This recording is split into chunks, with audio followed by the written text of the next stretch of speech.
Camouflage. Regarde, je suis assortie au canapé, assortie à la, raccord couleur, assortie au jeu. Et hein, il y a un truc. C'est bien de faire des bêtises. Voilà, c'est plus quoi en faire avant. Bonjour. Ça commence encore très bien. Vous allez bien? Vous avez vu, le beau temps revient. Il fait froid, mais on va pouvoir refaire des barbecues. Ouais. Et ça, c'est cool. On aime les barbecues. On a reçu des trucs cette semaine. Vous avez aimé la vidéo de la semaine dernière? Vous ne nous avez pas dit dans les commentaires. J'espère que vous avez aimé. C'était bien la soirée mascarade. Vu qu'on aime bien deux salles, deux ambiances, cette semaine, il y a Ortiz qui est revenu. Petit jeu solo dans lequel vous allez devoir optimiser votre verger d'oranges de fruits. Oui, les oranges sont des fruits. D'oranges, de citron jaune et de citron vert. C'est hyper bien. Ça tient toujours dans une poche. Voilà, ça c'est revenu en stock. Sont sortis les retours en stock les plus rapides de l'histoire de ces vidéos. Ben, Ortiz est revenu. Voilà, allez, bisous. Bon, c'est pas vrai, il y a Cascadia, mais on en parlera après. Sont sortis les deux nouvelles boîtes de la saison 2 de Dice Throne, la numéro 3 et la numéro 4. Donc l'artificier contre la pirate maudite et Séraphine contre la reine vampire. Niveau 4 et 6, niveau 4 et 3 pour ces deux boîtes-là. Toujours le même principe, vous avez votre personnage, vous avez des dés, vous avez des cartes, votre but est de descendre le nombre de points de vie de l'adversaire à 0. Avec une boîte, vous jouez à 2, avec deux boîtes, vous jouez à 4, avec 3 boîtes, vous jouez à 6, avec 4 boîtes, vous jouez toujours à 6, parce que ça ne va pas au-delà. Voilà.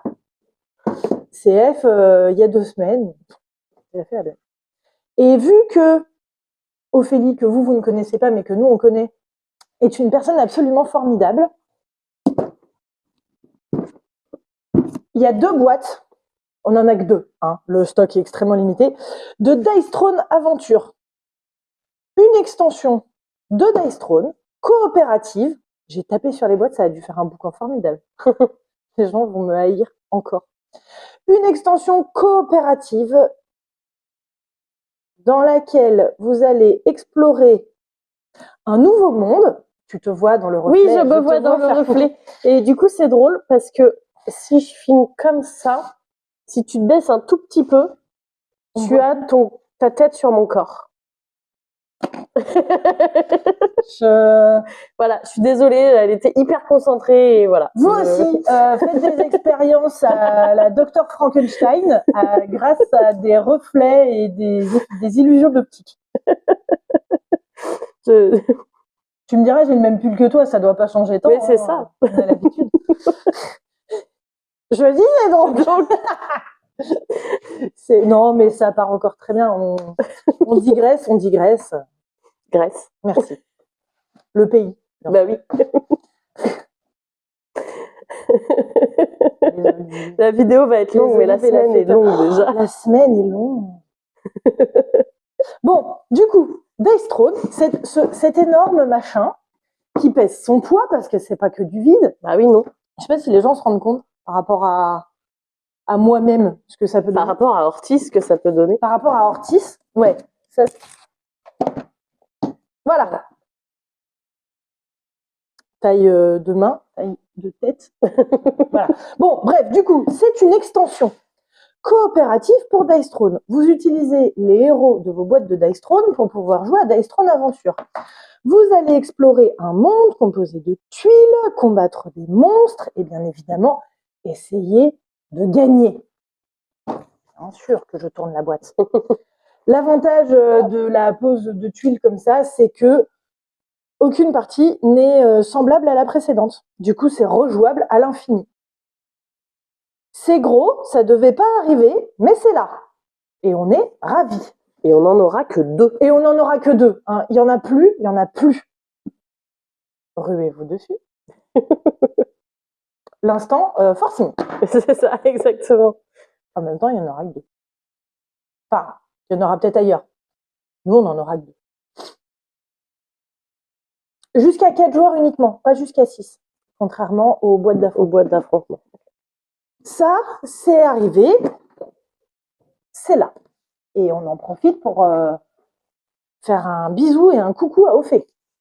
Voilà, si tu nous regardes, merci Ophélie. Alors, Autre chose sont là. qu'est-ce qui est arrivé cette semaine? Par quoi on commence? Ce que tu veux. Allez, les oiseaux. J'ai un problème avec les oiseaux. Si vous ne le savez pas Si vous encore. ne le savez pas encore, j'ai un problème avec les oiseaux. Dans le sens où j'aime vraiment beaucoup les oiseaux, pas dans le sens où ça me fait peur. Ça va. Je juge pas les gens qui ont peur des oiseaux, mais moi, j'en ai pas peur. C'est long, hein. Le grand voyage, migration d'automne. Qu'est-ce que c'est, à part un jeu avec des oiseaux? C'est un jeu de stop ou encore. C'est quoi le stop ou encore? Le stop ou encore, c'est une mécanique dans laquelle, à un moment, soit vous décidez de continuer et ça fonctionne, soit vous décidez de continuer et vous vous foirez, soit vous décidez d'assurer vos arrières et de vous arrêter. Bon, dans le grand voyage migration d'automne, nous avons tous un oiseau, au cas où on n'aurait pas compris. Je trouvais que j'avais fait un peu de forcing sur Dextrode, mais ça va, les piafs, on va finir par comprendre. Hein. Du coup, par exemple, la cigogne blanche, la sarcelle d'hiver, la huppe faciée, l'hirondelle rustique, le milan noir, le rouge-queue à front blanc, le guêpe-pied d'Europe ou la bécasse des bois. Ça, c'est moi. Voilà, petite bécasse. Elle est trop mignonne.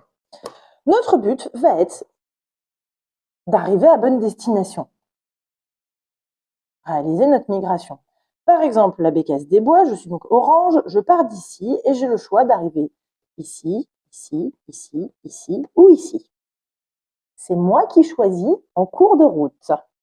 La cigogne blanche, qui est un oiseau plus grand et qui migre beaucoup plus, elle part également de là, mais elle peut arriver là, là, là ou là. Elle a plus de chemin à parcourir, mais elle est plus résistante.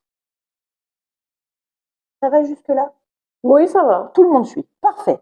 Comment on joue? Allez, vous me demandez. Donc, mécanique de stop ou encore, on va partir de là et on retourne une carte. Au premier tour, on est tous obligés de se mettre soit à basse altitude, soit à moyenne altitude. Évidemment, vous ne commencez pas tout en haut. Il faut prendre votre envol. Logiquement, personne ne vous a jeté du haut d'un immeuble. Et si c'était le cas, portez plainte. Bon, admettons, je me mets là et toi, tu es la cigogne et tu te mets là. Ici, ce sont des périls. Donc, on va avancer sur notre piste de péril correspondant péril cardiaque. Voilà. Si mon cube sort de la piste, j'ai échoué mon vol, je suis malencontreusement tombée et je n'avancerai pas à ce tour-là. Bon, là, on avance. Toi, tu avances là aussi, parce que tu es plus résistante cardiaquement parlant, mais on n'est pas à l'abri.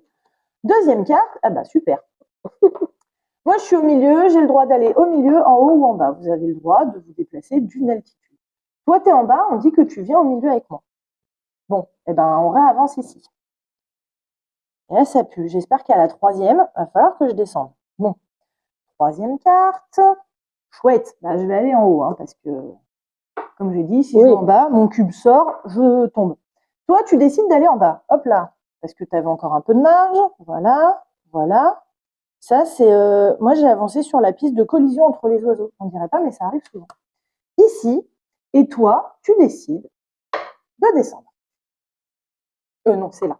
Tu as décidé de te... T'es descendu, tu t'es posé parce que tu n'as pas voulu aller plus loin.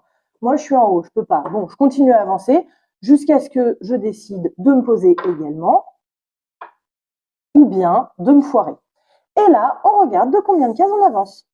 Donc toi, tu avances de 2 cases. Tu es là, tu fais 1, 2, et tu vas avancer sur la piste de péril de pollution. Tu commenceras donc ton tour avec très peu de marge pour la pollution. Et ton autre cube, il revient au début. Moi, on dit que je suis allée beaucoup plus loin parce que je suis une petite bécasse un peu résistante et j'avance de 3. Je suis là, 1, 2 et 3. Et là, il m'arrive rien parce que je suis sur une case sur laquelle il n'y a rien. Je remets mes cubes au début, on remet les pions, on enlève les cartes, on définit un nouveau ministre des cartes, c'est comme ça qu'ils disent dans la règle, et on recommence. Le but étant de réussir à accomplir son chemin de migration. Il y a des cartes sur lesquelles il n'y a rien, il y a des altitudes sur lesquelles il n'y a rien, il y a des choses qui sont plus fréquentes que d'autres, etc., etc. Et bien évidemment, c'est un stop ou encore, donc on joue sa vie. Est-ce que je continue? Est-ce que je m'arrête? Non! Collision, je suis tombée. Tant pis, je recommencerai le tour d'après. 2 à 8 joueurs, et ça fait plaisir parce que les jeux de stop ou encore, c'est pas toujours à 2. Même un peu plus souvent à partir de 3. Et des parties d'une petite vingtaine de minutes. On dirait pas comme ça. C'est un petit jeu d'apéro avec des oiseaux qui migrent. Voilà. C'est rigolo tout plein. On a essayé, on a beaucoup rigolé. Voilà. Migration. Le grand voyage, migration. Un jeu avec des cigognes. Et des bécasses. Je suis pas fournie avec la boîte. Je vois venir. Vous avez un jeton énergie aussi. Quand vous tombez, vous avez le droit de le retourner. Il vous permettra C'est un joker. Il vous permettra d'éliminer le péril que vous voulez sur le tour d'après. Vous pouvez adapter le niveau si vous jouez avec des enfants. Vous pouvez commencer avec le jeton énergie déjà retourné pour pouvoir l'utiliser tout de suite ou pas. Et si vous trouvez que c'est un peu trop facile, vous pouvez enlever les cartes de migration sur lesquelles il n'y a pas de péril. Histoire de vous en manger dans la figure à chaque fois. Ou bien avancer votre pion au fur et à mesure et vous mangez le péril à chaque fois que vous arrivez sur une case sur laquelle il y en a un. C'est pour les gens qui aiment se faire mal. C'est ça, exactement. Voilà. Ça, c'est là. Cascadia était fortement attendu.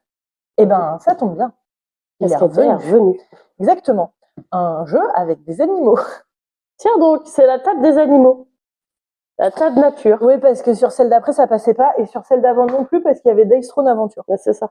Voilà. Donc, j'ai mis les animaux ensemble.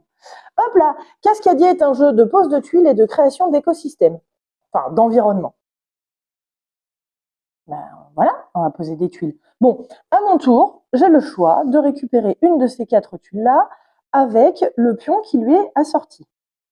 Je fais au hasard. Par exemple, je décide que je vais prendre cette tuile et ce jeton, faune. Je mets la tuile où je veux dans mon environnement, par exemple là. Vous n'avez pas le droit de les mettre par des coins. Il faut que ça se touche. On dit je la mets là et je mets le nounours dans la montagne. C'est pas très bien joué d'ailleurs. J'aurais peut-être dû mettre les nounours ensemble. On remet une tuile, on repioche un jeton et c'est à toi. Toi, on dit que tu aimes bien les poissons. Donc t'es content, tu prends ça. Sauf que lui, tu peux pas. Si tu peux le poser là. Si tu peux pas le poser, tu le remets dans le sac. Si tu veux pas le poser, tu le remets dans le sac. C'est comme ça. C'est la vie. On remet une tuile, on remet un jeton et on va faire ça jusqu'à ce qu'on ait épuisé les 3 piles de tuiles ici présentes. Ensuite, on marque des points. On a des bonus de points en fonction du plus grand habitat qu'on aura réussi à faire. On marque des points également en fonction de cartes animaux qui sont ici. Par exemple, les ours, il y en a 4 différentes, vous en choisissez une à chaque partie. Là, si j'ai fait un groupe de nounours, il y a une paire, j'ai 4 points. 2 paires, j'ai 11 points. 4 paires ou plus, je marque 27 points. Ça vaut le coup. Les ours vivent ici en paire, ici en trio, ici solo, duo, trio, et là, duo, trio ou quatuor. Et après, ils jouent du violon. N'importe quelle forme. Bon, faut globalement que les nounours ils soient côte à côte. Les cerfs, non, c'est des wapitis. Oh, on dirait un cerf. Les wapitis, ben, s'il y en a un, il me rapporte 2 points. 2, il me rapporte 5 points, etc. Les wapitis, pareil, ils vivent en hard, comme les cerfs. J'ai envie de dire ça. Les saumons, ils vivent en banc, donc il va falloir pareil les mettre côte à côte. Les buses, oh, encore des oiseaux. Étonnant. Alors, ça vit ensemble, mais ça dépend comment c'est organisé. Hein. Souvent, il faut que ce soit séparé ou solo. Ou côte à côte, mais à vue de tir des autres. À vol d'oiseau. À vol d'oiseau. Bon, et les renards, il faut qu'ils soient entourés d'autres animaux. Vous marquerez différents points en fonction des cartes qui auront été choisies en début de partie et de comment vous avez réussi à organiser vos environnements et votre faune. Vous avez aussi, c'est marrant, c'est des pommes de pin, j'avais pas vu. Des jetons pommes de pin qui sont des jokers, ça va vous permettre changer les tuiles et les jetons de la rivière, changer les cartes, ce genre de choses. Voilà. 1 à 4 joueurs, parce qu'il y a un mode solo, et on est sur 30 à 45 minutes de partie à peu près. Cascadia, un jeu avec des wapitis. Après la bécasse d'hiver, le wapiti Roosevelt. Je m'y connais pas en wapiti, du coup. Moi, je peux te donner son nom latin, mais j'aurais pas de mérite, il est inscrit au dos de la carte. Servus canadensis Roosevelti. Voilà. Et en plus, on apprend des choses. Et en plus, on apprend des choses dans Migration d'automne aussi. Voilà. Et il y a un petit bloc, j'allais dire un bloc-notes, un petit bloc de score pour décompter vos points. Voilà. Recto verso. C'est la classe. C'était attendu. Oh, on l'attendait depuis quand? Au mois de novembre, non? C'est exactement ce que j'allais dire. Au moins novembre. Eh ben, on est en avril. Cascadia est là. Jusqu'à ce qu'il n'y en ait plus. C'est ça. Et qu'on attende de nouveau 6 mois que ce soit réimprimé. En même temps, c'est la pénurie de papier. Hein. Que veux-tu? T'as vu, on a fait le nouveau dilemme pour le mois d'avril. Dites-nous dans les commentaires, est-ce que vous avez plutôt tendance à surestimer vos capacités physiques ou votre mémoire? Moi, c'est un peu les deux, personnellement. J'ai tout le temps mal au dos et je sais jamais où j'ai foutu mes clés. Je surestime pas trop mes capacités physiques parce que je sais que je suis très faible. Et je surestime pas trop ma mémoire parce que je sais que je me souviens de trucs dont je voudrais pas me souvenir. Du coup, qu'est-ce que c'est que ça? Kezako. Terreur sur Lakeview. Oh, je voyais pas la boîte aussi grosse, c'est marrant. Terreur sur Lakeview, c'est l'adaptation plateau de Kids on Bikes, qui est un jeu de rôle. Ambiance Stranger Things. Vous êtes un groupe d'enfants et vous devez retrouver le gamin perdu. Il y a des monstres. D'où l'ambiance un peu Stranger Things. Bon, c'est sûr, Stranger Things a tout pompé là-dessus. Bien sûr. Bah, au moins sur peut-être Kids on Bike. Est-ce que tu as vu le nom des rues? Pas Je viens du tout. de tilter que du coup, il y a la rue Ori Games. Excellent. Qui est le distributeur. Et il y a la rue Renegade qui est juste là. Excellent. Voilà. Ils sont trop forts. Là aussi, il y a rue Ori Games. Rue des Noyers. On parle de l'arbre? Je pense. Ah, bah, j'espère. Bon, alors. Il n'y a pas de lac autour, donc ça doit pas être ça. Il y a la rue Gilmour et la rue Addison aussi, qui sont les deux auteurs du jeu. Ah, Michael sympa, Addison et Jonathan Gilmour. Voilà, juste là. Et je l'ai vu. La rue Addison, juste ici. Voilà. Bon, le but de Terreur sur Lakeview, c'est donc de retrouver le gamin perdu. On joue une bande de gamins et il y a un joueur qui joue le gamin perdu. Chaque scénario sera différent puisque, comme on disait, il y a des monstres. 4 monstres différents. Le diable de Jersey, Bloody Mary, le démon de Dover et... Ah bah alors là, c'est foutu. Le Snallygaster. Chacun a un niveau de difficulté différent, 1, 2, 3, 4. Chaque monstre aura également une fiche de scénario. Il y a de quoi faire des parties. Enfin, ce ne sont pas des scénarios, ce sont des objectifs à remplir pour dire que vous avez laté le monstre, que vous l'avez éliminé. Votre but est donc de retrouver le gamin perdu qui est enfermé dans un bâtiment quelque part sur le plateau. Il va pouvoir vous donner des indices, mais il ne pourra pas exactement vous dire où il est, sinon le jeu perd tout son intérêt. Il vous donnera des cartes. On va jouer un tour de gamin perdu, 2 tours de gamin à bécane, un tour de gamin perdu, 2 tours de gamin à bécane, et il va falloir essayer d'éviter les fédéraux qui vont se déplacer dans la ville, de croisement en croisement, au fur et à mesure. S'ils nous croisent, ils nous enferment. Pas très sympa, les fédéraux. Bon, voilà, globalement. Vous avez une idée de l'essence du jeu.